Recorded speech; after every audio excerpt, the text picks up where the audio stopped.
Captain Lee Hyun stood on the bridge of the New Seoul and watched the massive space station grow larger on his screen.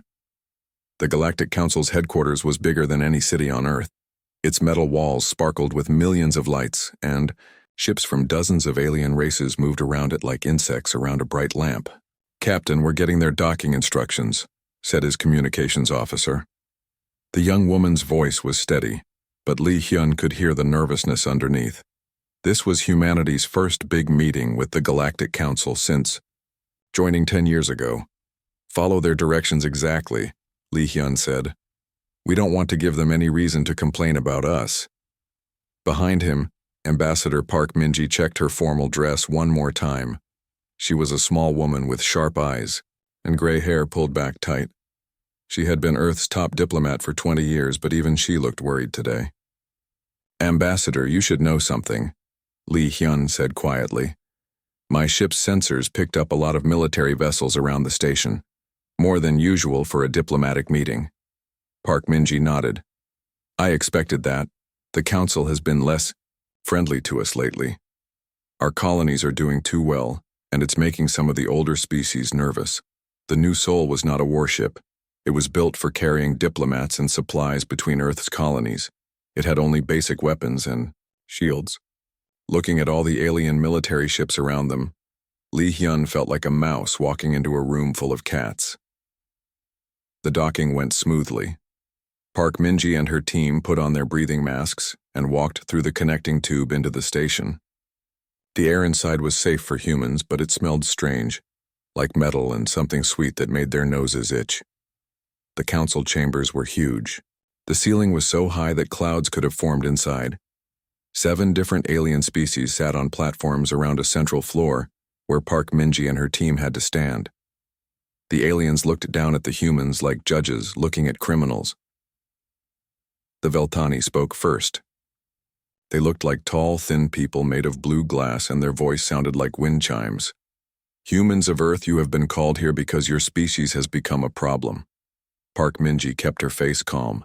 "We are honored to speak with the Council. How can we help solve any problems?" A giant insect creature from the Crixian hives clicked its mouth parts. "Your colonies grow too fast. Your ships go to too many places. Your people ask too many questions about things that are not their business. We have followed all council laws," Park Min-ji said. "We have the right to expand within our assigned territory." The Veltani made a sound like breaking glass, which was their version of laughing.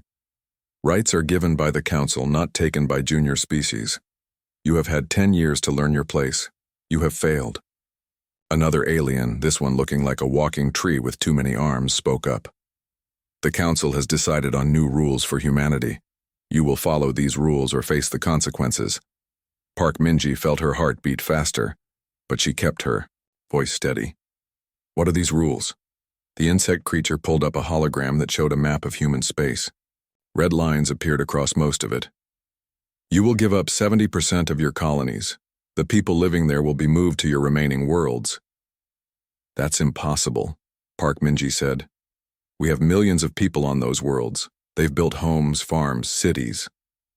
"Then you should have thought of that before expanding so quickly," the tree alien said. "But there is more. Your species will accept limits on your technology. No more military ships.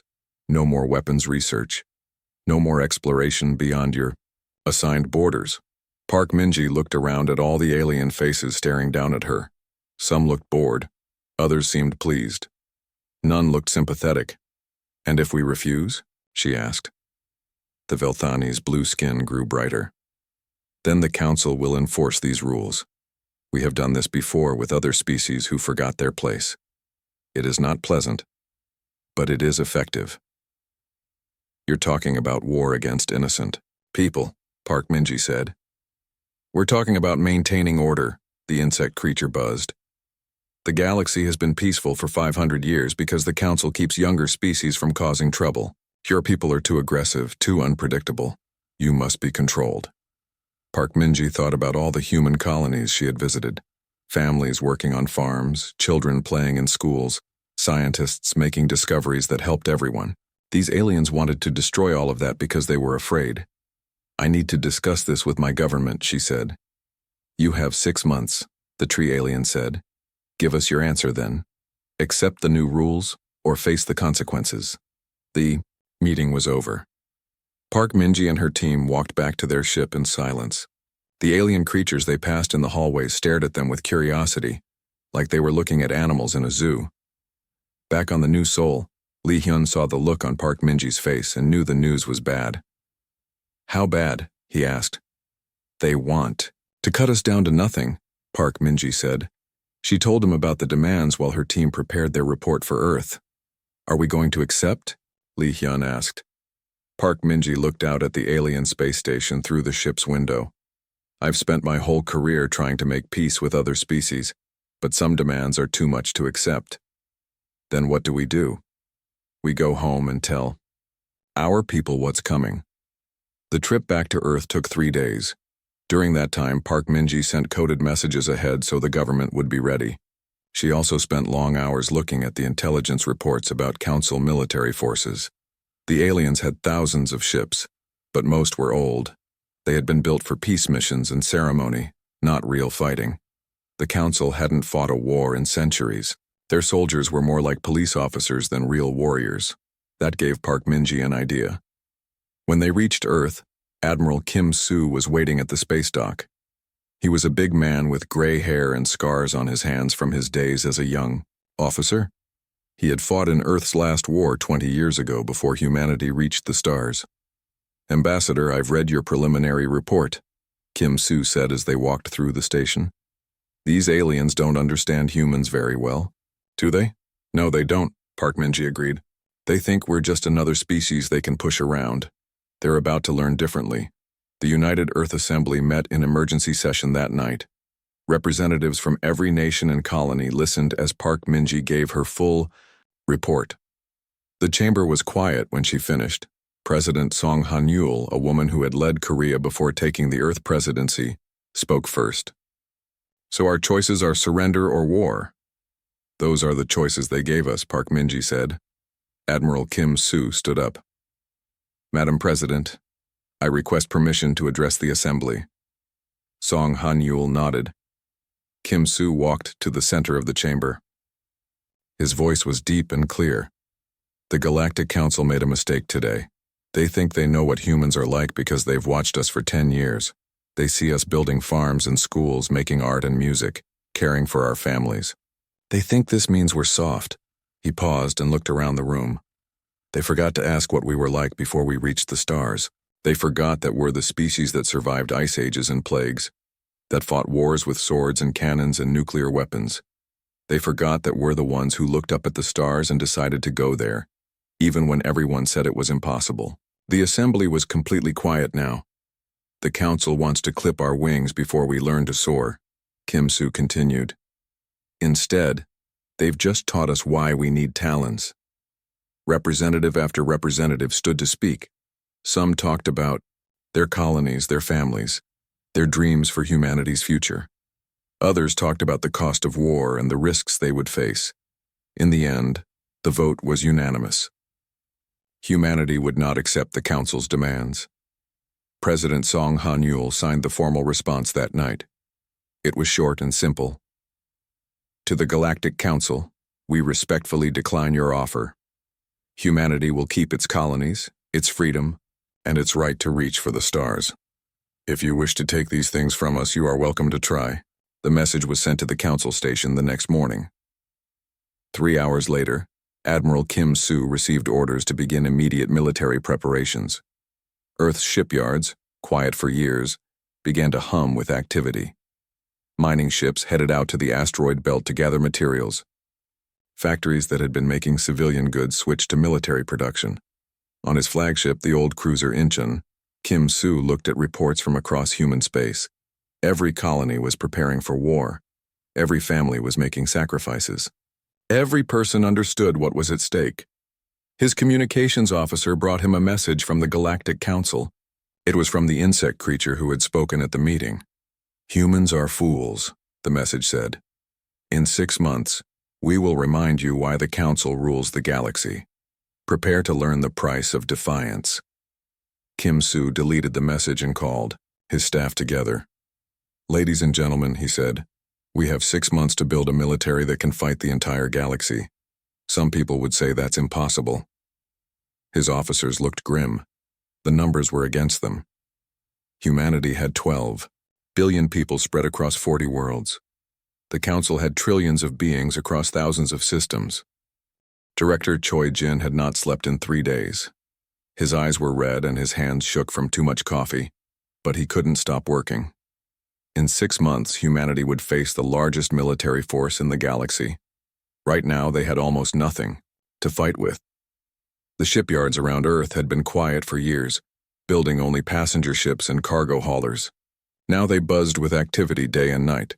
Welding torches lit up the darkness like stars, and the sound of metal being hammered into shape echoed through space. "Show me the latest designs," Choi Jin said to his lead engineer. Kang Soo-jin pulled up holographic images of humanity's first real warship. It looked nothing like the elegant curved vessels that other species built. The human design was square and brutal, covered in armor plates and bristling with weapons. "The aliens build their ships like art," Kang Soo-jin explained. "Beautiful, graceful but fragile. They haven't fought a real war in centuries, so they forgot what warships are actually for." The human ship was different. Every system had backups. If the bridge was destroyed, the ship could be controlled from 6 other locations. If the main engines failed, smaller engines could still move it. If the weapons were damaged, the crew could repair them in the middle of battle. "It's not pretty," Choi Jin said. "No, sir, but it will work," Kang Soo-jin replied. "When the shooting starts, pretty doesn't matter. Working matters." Across human space, every shipyard was building as fast as possible. The designs were shared freely between all the colonies. A ship started on Mars might have its engines built on Titan and its weapons installed at Europa. Humanity was working together like never before. On the colony world of New Busan, Colonel Oh Min-ho was training the first human space marines. The soldiers came from every world and every background, but they all had one thing in common.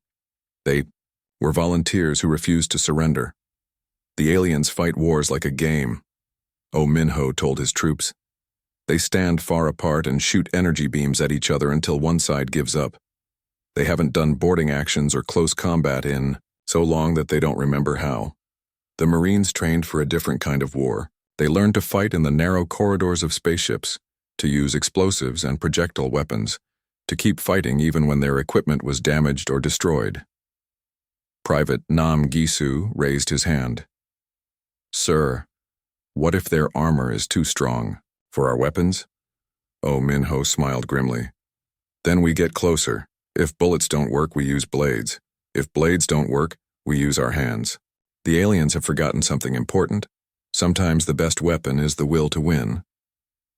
The training was hard.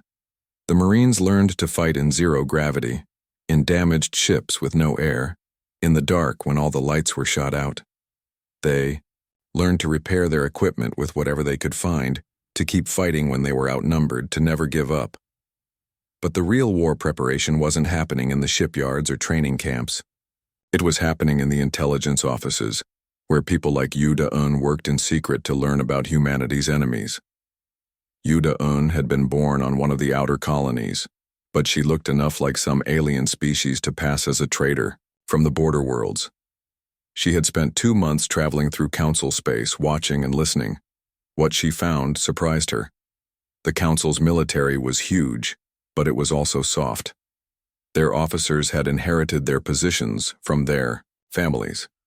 Their soldiers trained by fighting computer simulations instead of real opponents. Their ships were maintained by robots instead of people who understood how they worked. "They're not ready for war," she reported to Admiral Kim Soo. "They think they are, but they haven't fought anyone who could fight back in hundreds of years." "What about their weapons and technology?" Kim Soo asked. "More advanced than ours, but not by as much as they think.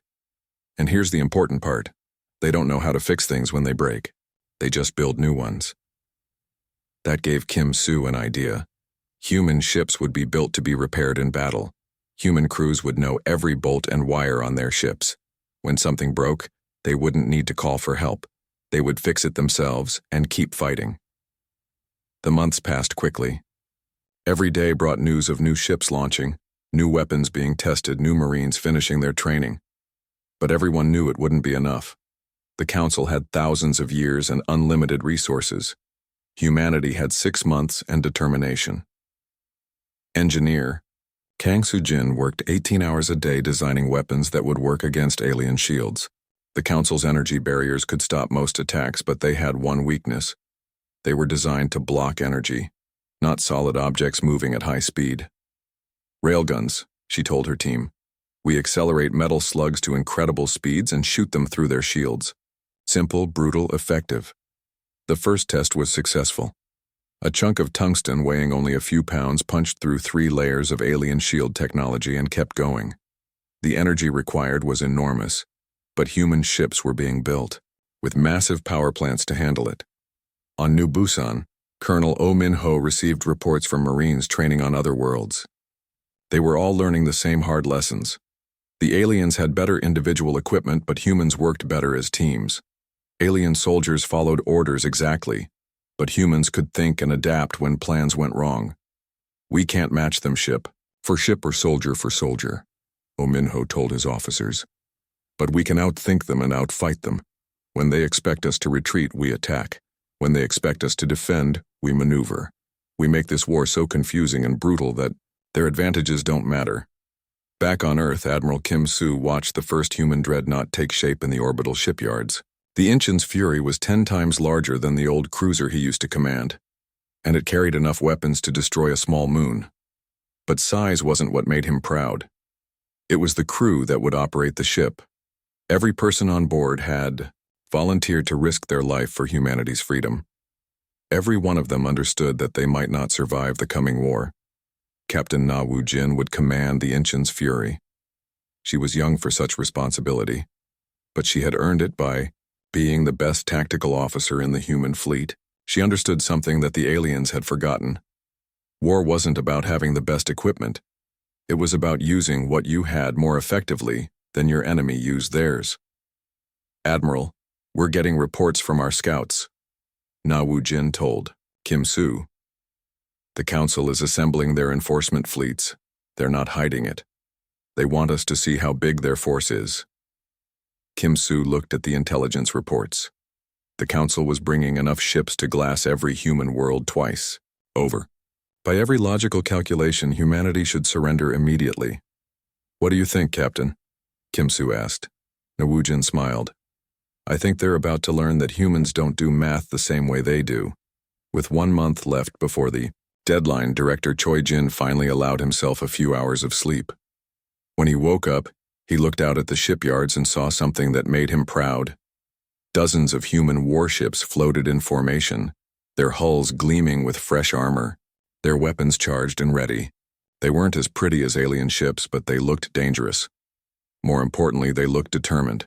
Engineer Kang Soo-jin brought him the final technical reports. Sir, our ships are ready. Not perfect, but ready. We've built them to take punishment and keep fighting. The crews know every system backwards and forwards. When things go wrong, and they will go wrong, our people can fix them. Colonel Oh Min-ho's Marines were loading onto the ships, their training complete. Intelligence Officer Yu Da-eun had returned with detailed maps of Council fleet positions and tactics. Everything that could be done had been done. Admiral Kim Soo called a meeting of all senior commanders. The room was crowded with captains, Marines, engineers, and intelligence officers. They came from every human world, but they all shared the same expression, grim determination mixed with quiet confidence. Ladies and gentlemen, Kim Soo began, in 1 month, the Council's enforcement fleets will arrive at our border. They expect to find frightened colonists ready to surrender. Instead, they're going to find something the galaxy hasn't seen in a very long time. Humans at war. The room was quiet. Everyone understood the odds they faced. I won't lie to you, Kim Soo continued. Many of us won't survive what's coming. The Council has more ships, better technology, and centuries of experience ruling the galaxy. But they've made one crucial mistake. He paused and looked around the room at all the faces staring back at him. They think this is about them maintaining order. They don't understand that this is about us fighting for everything we care about. They're fighting to keep their power. We're fighting for our families, our homes, our right to exist as free people. Captain Na Wu Jin stood up. Sir, what are our orders? Kim Soo smiled for the first time in months. Simple. When they come to take our freedom, we remind them why nobody has ever successfully conquered humanity. We show them that some things are worth fighting for no matter what the cost. The meeting ended and the commanders went to their ships. In 1 month, humanity would face its greatest test. They were outnumbered, outgunned, and considered primitive by their enemies. High Commander Zelith had never seen beings like humans before, but he was sure they would surrender quickly. His enforcement fleet had conquered 12 different species over the centuries. The pattern was always the same: show overwhelming force, demand submission, accept surrender. The Crixian commander's forearms tapped nervously on his command chair as his fleet entered the Kepler 442 system. This was humanity's outermost border where their newest colonies were supposed to be trembling in fear. Instead, his sensors showed something unexpected. Sir, I'm reading multiple contacts ahead, his tactical officer buzzed. They appear to be warships. Zelith's compound eyes focused on the display. 20 human ships waited in formation near the colony world. They were smaller than his vessels, and their design was crude, flat, angular, covered in armor plates instead of elegant. Curves. Primitive. Zelith clicked. Probably converted cargo ships with some weapons bolted on. Signal them to surrender immediately. The message was sent, but the human response surprised him. Council Fleet. This is Captain Na Wu Jin of the Terran. Ship Incheon's Fury. You are ordered to leave this system immediately. You have 10 minutes to begin your withdrawal. Zelith's entire bridge crew made the chittering sound that meant amusement. They're ordering us to leave? There are 20 of them and 200 of us. Perhaps they don't understand numbers, his communications officer suggested. Then we'll teach them, Zelith decided. All ships, prepare for enforcement action. Target their largest vessel first. 1 demonstration should be enough. But Captain Na Wu Jin wasn't planning to wait for the aliens to attack first. On her bridge, she studied the enemy formation and smiled. The council ships were spread out in a perfect display formation. Beautiful to look at, but terrible for actual fighting. All ships, this is Wu Jin. Execute attack pattern Delta. Target the command vessels in the center of their formation. Ma'am, shouldn't we wait for them to fire first? Asked her tactical officer, Lieutenant Seo Jun. They've already fired by coming here, Na Wu Jin replied. Today we teach the galaxy what happens when you threaten human families. The human ships moved with precision that surprised the alien commander. Instead of forming a battle line like civilized species, they scattered in all directions, using the gravity of nearby asteroids and moons to increase their speed. What are they doing? Zelith demanded. This isn't proper fleet formation. His tactical officer was studying the displays nervously. Sir, they're not following any recognized combat doctrine. They're improvising.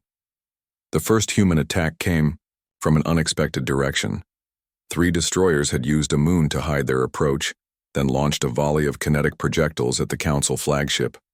Zelith felt his ship shake as the tungsten slugs punched through his shields like they weren't there. How did they penetrate our barriers? Sir, those weren't energy weapons. They were solid projectiles moving at incredible speed. Our shields are designed to stop energy attacks. More human ships appeared from different directions, all firing the same brutal kinetic weapons. The Council formation, perfect for ceremonial displays, became a disaster in actual combat.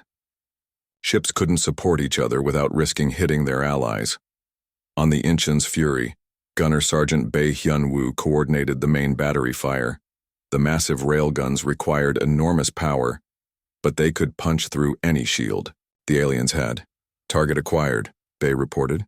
Council heavy cruiser bearing 27 Mark IV. Fire, Na Wu Jin ordered. The railgun fired with a sound like thunder. A tungsten slug accelerated to a significant fraction of light speed crossed the space between the ships in seconds. The alien cruiser's shields flickered and died as the projectile tore through the hull from bow to stern. Direct hit. Enemy vessel is breaking apart. The Council fleet tried to adapt, but they had never faced this kind of warfare. Their captains had been trained to fight elegant duels at long range, not brutal close-quarters combat where humans used asteroids for cover and moons for acceleration. High Commander Zelith watched his formation fall apart and felt something he had never experienced before. Fear. All ships concentrate fire on the human flagship. Ignore the smaller vessels. But the human flagship refused to stay still. Captain Nawu Jin had studied every battle humanity ever fought, from ancient sea battles to the space conflicts of the previous century. She knew that mobility was life. Hard to port emergency acceleration, she ordered. Take us through that asteroid field. Ma'am, the Council ships won't follow us there. It's too dangerous, her helmsman warned. Exactly. That's why we're going. The Incheon's Fury dove between massive rocks spinning through space, using their gravity to change direction in ways that would be impossible in open space. The alien ships, designed for safe travel between star systems, couldn't match these maneuvers. But some of the Council vessels did try to follow, and that's when they learned another lesson about human warfare. Colonel Oh Min-ho's Marines had been waiting for this opportunity. Boarding party away, Oh Min-ho announced as human assault shuttles launched toward a damaged alien cruiser. The Council crew had never faced boarding actions. Their security forces were trained to handle riots and protests, not armed soldiers fighting to kill. When the Marines cut through the hull and poured into the ship, the aliens panicked. Lieutenant Commander Han Ye-rim led the first squad through the corridors. The alien ship was built like a palace with wide hallways and decorative panels. Perfect for ceremonies, terrible for defense. Move fast, stay low, watch your corners, she told her Marines. They advanced with the efficiency of humans who had trained for exactly this situation. The alien defenders fired energy weapons that could have stopped a crowd of protesters. Against trained Marines wearing armor and using cover, they were nearly useless. The humans returned fire with kinetic weapons that punched through alien armor like paper. In 10 minutes, the Council cruiser was under human control.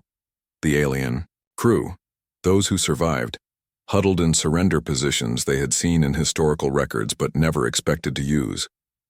Back in space, High Commander Zelith watched his enforcement fleet being systematically destroyed by an enemy that refused to fight fairly.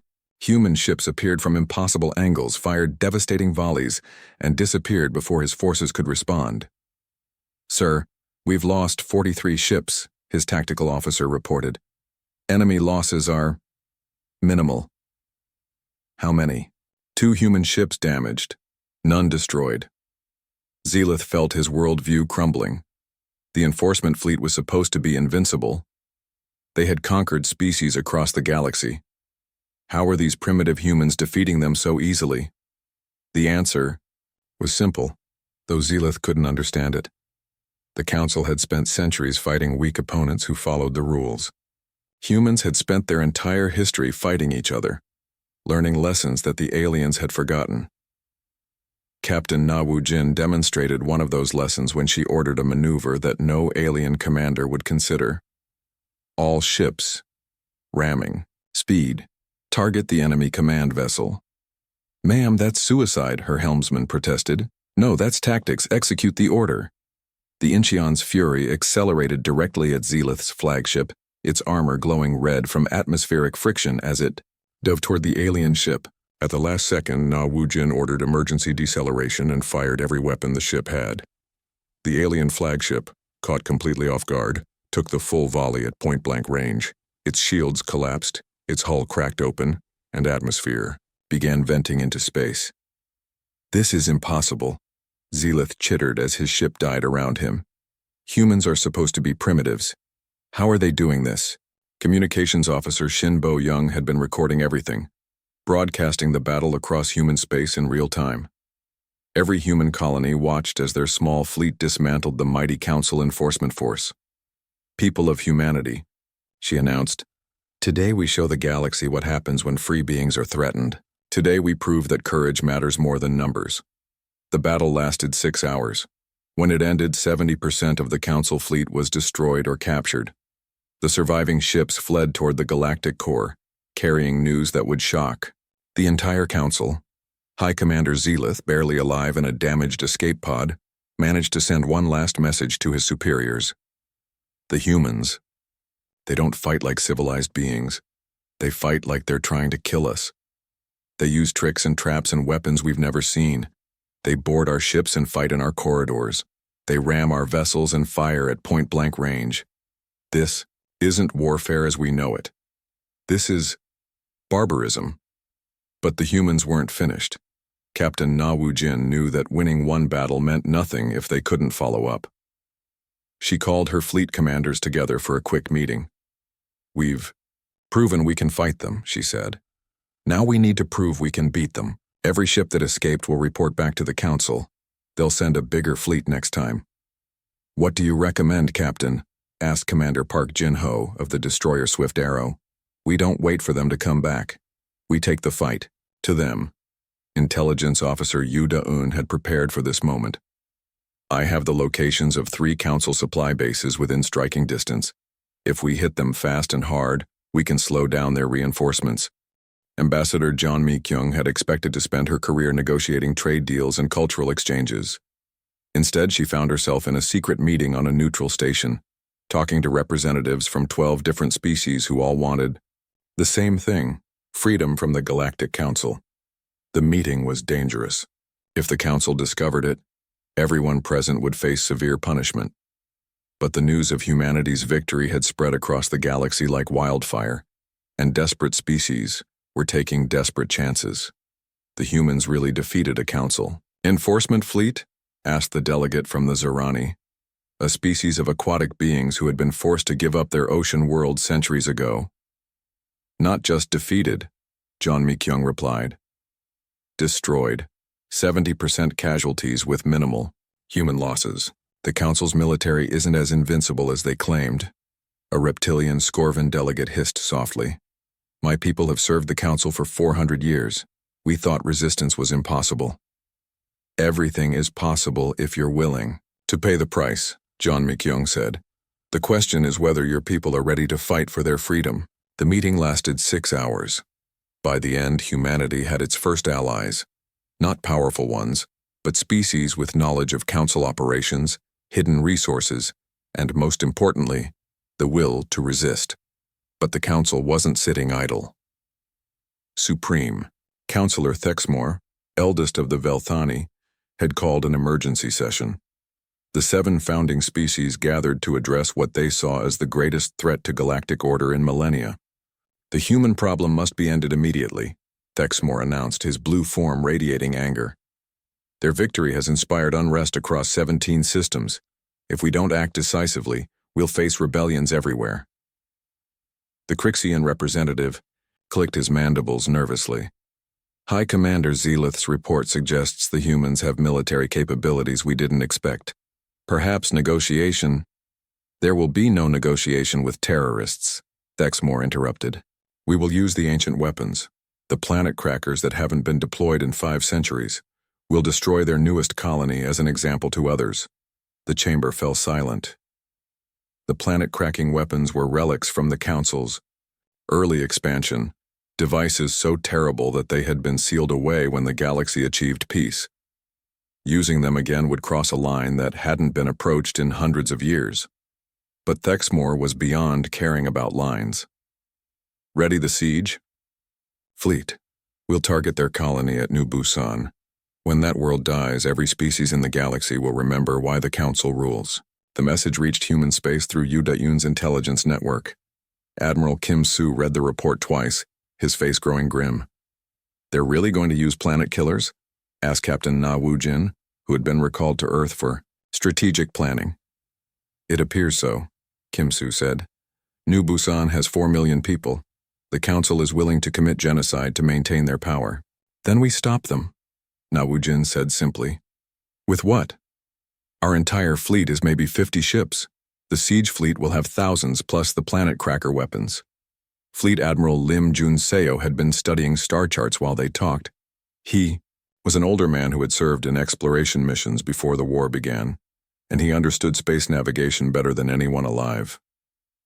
"Admiral Kim," he said quietly, What if we don't try to stop them at New Busan? What if we make them fight us everywhere at once? Kim Soo looked at the charts Lim Junseo was indicating. The Council siege fleet would have to travel through several systems to reach New Busan. Each of those systems had Council military bases, supply stations, and communication hubs. You're suggesting we attack their infrastructure while they're focused on New Busan? I'm suggesting we make them choose, Lim Junseo replied. They can destroy one human world, but we'll destroy 12 Council systems. They can kill 4 million humans, but they'll lose control of the entire Outer Rim. It was an enormous gamble. Humanity would split its small fleet across multiple targets, leaving each group vulnerable to counterattack. But Kim Soo understood that sometimes you had to risk everything to save anything. Do it. Signal all ships to prepare for coordinated strikes. The plan required perfect timing. Human ships would jump simultaneously to 12 different Council systems, hit military targets and withdraw before reinforcements could arrive. It was the kind of complex operation that required trust, skill, and luck. Captain Ryu Yunji commanded the stealth destroyer Silent Thunder, one of humanity's newest ships. Her mission was the most dangerous: penetrate deep into Council space and destroy their primary communication hub. Remember, people, she told her crew as they approached the target, we're not just fighting for New Busan. We're fighting for every species the Council has oppressed. Today we prove that bullies can be beaten. The Silent Thunder had been built using every stealth technology humanity could develop. Its hull absorbed sensor beams, its engines left no heat signature, and its weapons could fire without revealing position. It was invisible to Council sensors. The communication hub was heavily defended, but the defenders weren't looking for stealth attacks. They expected enemies to announce themselves with large fleets and formal challenges. They didn't expect a single ship to appear in their midst without warning. Target locked, reported Tactical Officer Moon Jae-won. All communication arrays are within range. Fire everything, Ryu Yunji ordered. The Silent Thunder unleashed its entire arsenal in 30 seconds. Railgun rounds and missiles tore through the communication station, destroying the equipment that coordinated Council fleets across the galaxy. Without communications, their military would be operating blind. Similar attacks were happening in 11 other systems. Human ships appeared, without warning, struck hard at military targets and vanished before the enemy could respond. It was warfare the Council had never seen before, surgical, coordinated, and utterly ruthless. But the Council still had their siege fleet heading for New Busan. The planet cracker weapons were ancient but functional, capable of shattering a Bao world from a safe distance. If they reached the colony, 4 million people would die. Colonel Oh Min-ho had been transferred to New Busan to coordinate the planet's defense.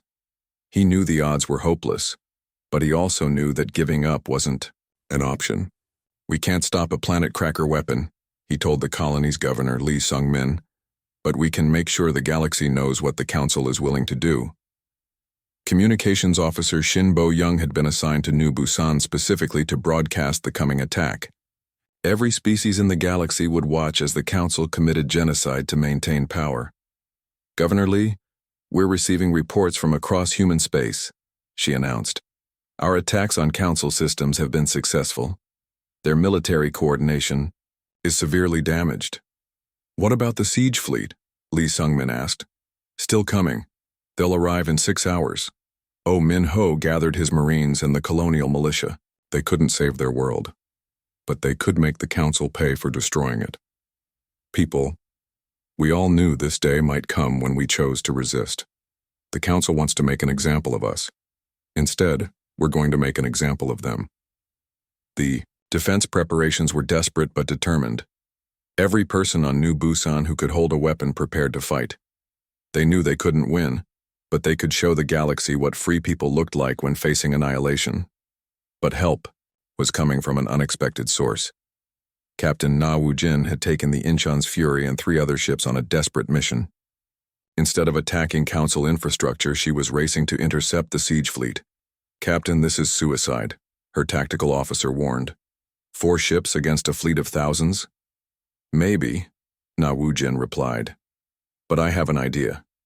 Her Plan was based on intelligence gathered by Yuda-un. The planet cracker weapons were incredibly powerful, but also incredibly old. They required specific targeting systems and lengthy charging periods. If those systems could be disrupted at the critical moment, the siege fleet dropped out of hyperspace at the edge of New Busan's system. 1,000 ships led by Supreme Counselor Thexmore himself. The planet cracker weapons were massive devices, mounted on specialized ships, their power systems already beginning the long charging cycle. Scan for human ships, Thexmore ordered. If they're here, destroy them before we begin the bombardment. Sir, I'm reading 4 small contacts. They appear to be hiding behind the system's outer moon. 4 ships? That's their entire defense? But Captain Na Wu-jin wasn't planning to fight the entire fleet. She was planning to do something much more clever. All ships, execute Plan Omega, she transmitted on a coded channel. The 4 human ships burst from behind the moon, but instead of attacking the siege fleet, they dove straight toward New Busan itself. The council ships, confused by this apparent suicide run, fired everything they had at the approaching vessels. The humans dodged and weaved through the barrage, their smaller ships using superior maneuverability to avoid most of the incoming fire. But they weren't trying to reach the planet. They were trying to reach something else. New Busan had mining operations throughout its system, including automated ore processing stations in the asteroid belt.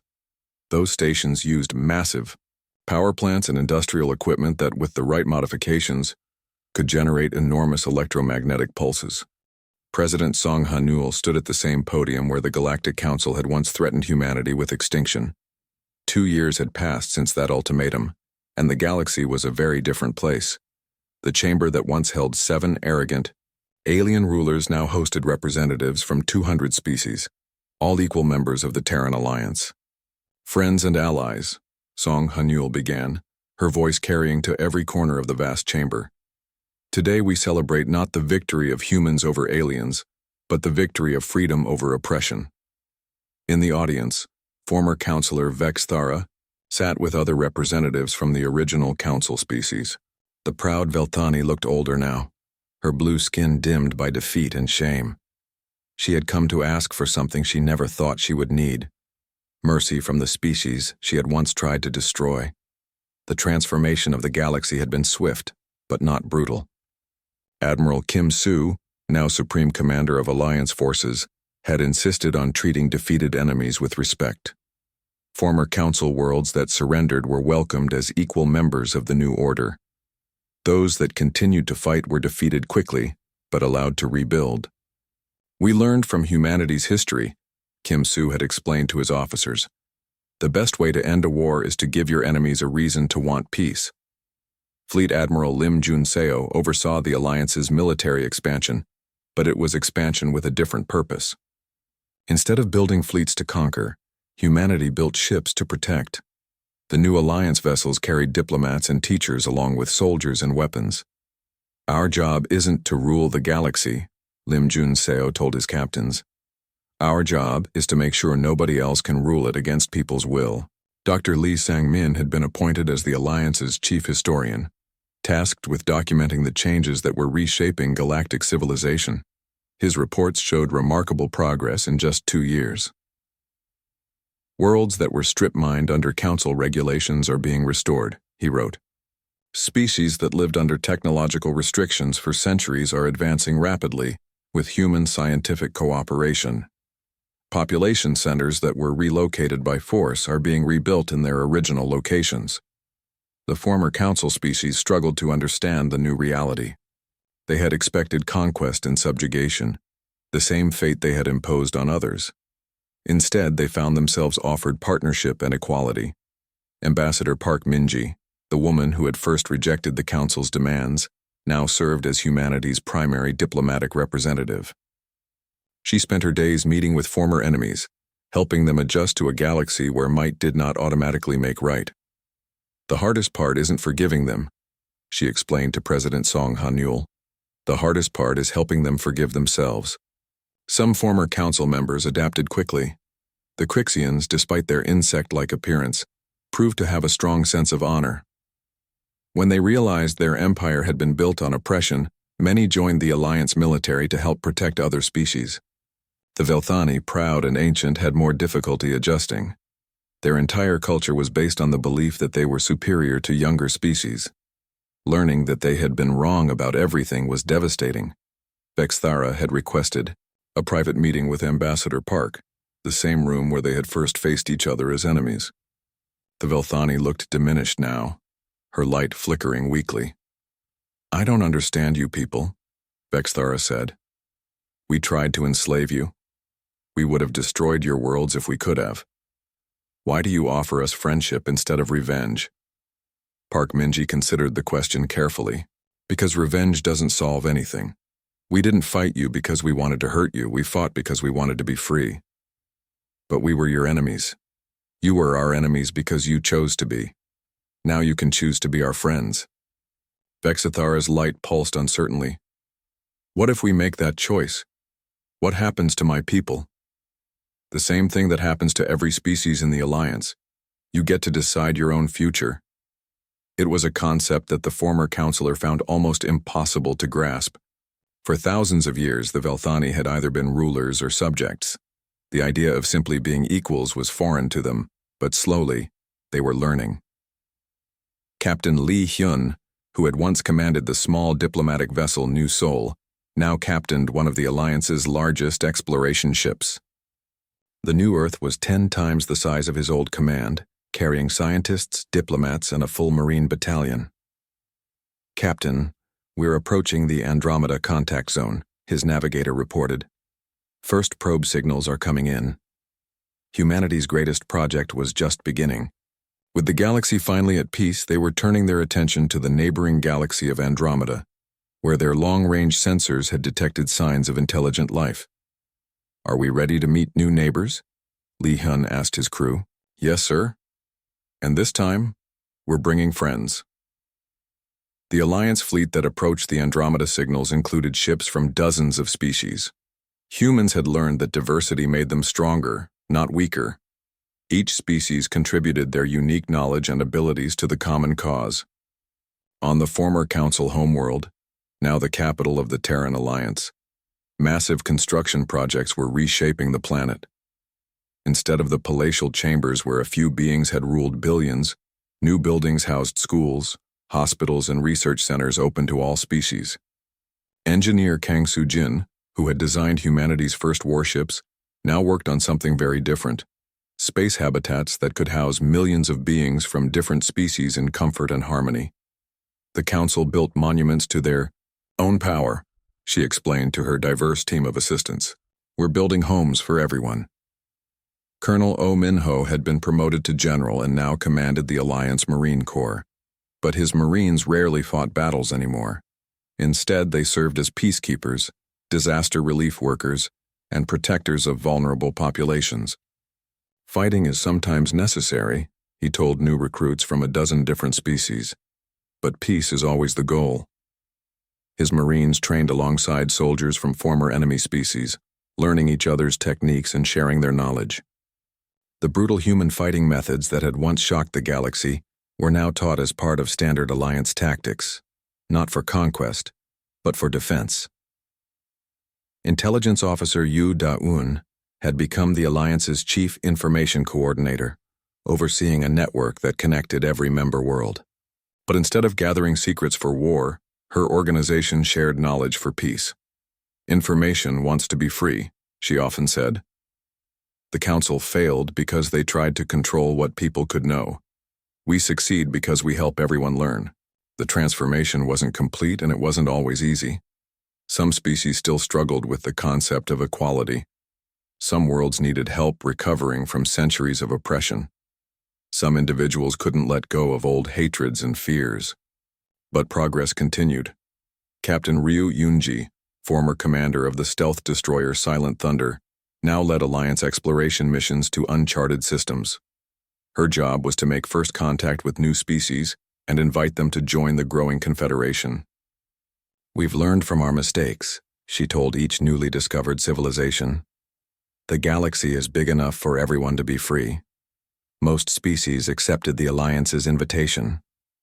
A few chose isolation, which was respected. None chose conquest, because the Alliance's reputation preceded them everywhere they went. The story of humanity's rise from threatened colony to galactic leader had become legend, but more importantly, it had become an example. Every species now knew that freedom was possible if they were willing to stand up for it. Supreme Commander Kim Soo, now an old man with gray hair and tired eyes, spent his final years not planning wars but preventing them. When conflicts arose between Alliance members, he used diplomacy and mediation instead of force. "The hardest battles I ever fought," he told his successor, "were the ones where nobody had to die." President Song Han-yul, nearing the end of her term, prepared to hand over leadership to someone from another species. The Alliance presidency rotated among member races, ensuring that no single species could dominate the others.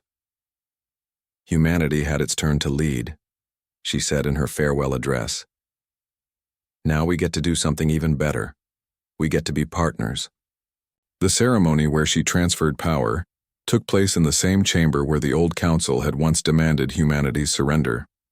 Representatives from every Alliance species watched as a Scorvan diplomat took the oath of office, becoming the second president of the Galactic Confederation. In the audience, Ambassador Park Minji sat next to Vexithara, the former counselor who had become an unlikely friend.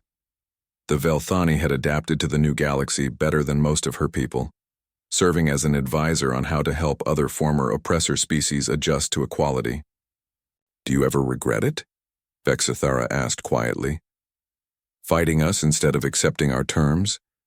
Your people could have lived quietly on a few worlds instead of taking responsibility for the entire galaxy." Park Minji smiled. "Do you know what the greatest difference is between humans and the old council? What?